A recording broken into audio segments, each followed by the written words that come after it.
دوستانی قدردانم، امیدوارم که همتون خوب و سلامت هستید. خواستم که یک نمود سالاد پرهیزی فایده‌آور تیار کنم. با ما محصولات‌های لازمه 2 دانه لبلبو، 5 دانه تخم، 2 دانه چسناک، 5 قاشق مایونز. کدامی که خواهد سمیتانه اندازد، کدامی که نخواهد مایونز، هر کس از طبع خودش. حاضر ما تخم را از تیورکا میگذرانیم.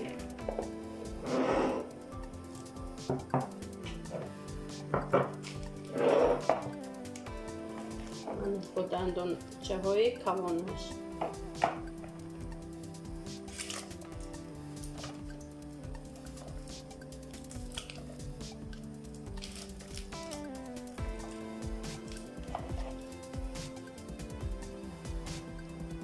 انا همین طور ما تخم را از تیورکا گذراندیم. حاضر لبلبو را هم میگذرانیم با دندانچه های کلان.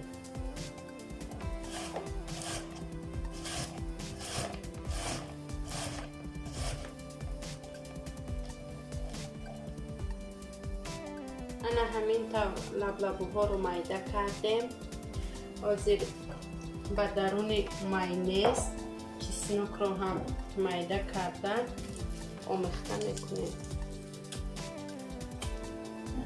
چسناک رو با مایونز آمیخته میکنیم. یا که شما سمیتانه گرفتید، البته میتوانید که چسناک رو هم با سمیتانه انداخته آمیخته کنید و بعد با لبلبو میاندازید.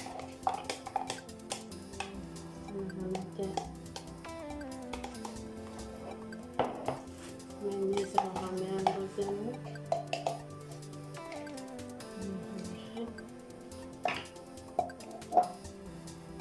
همش رو عربش میکنیم.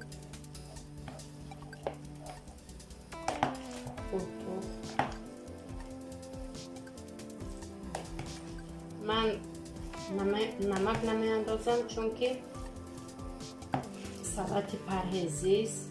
برای همون هم مایونز هم نمک دارد خودش.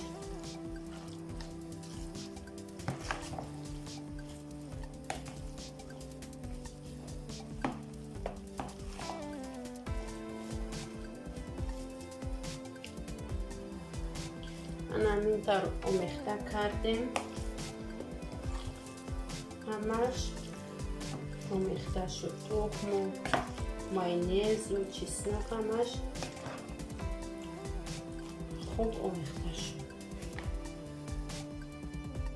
من همین طور دوستان عزیز سالاد ما آماده شد. سالاد پرهیزی و فایده‌ناک، چون که در این سالاد ما بسیار هر چیز نانداختیم، تنها تخم و لبلبو و چسناک.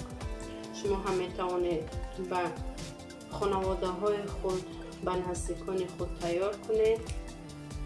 آبونه شدن و لایک گذاشتن را فراموش نکنید. دوستان خود را به کانال ما دعوت کنید. خیر تا ویدیوهای آینده. در پناه الله باشید.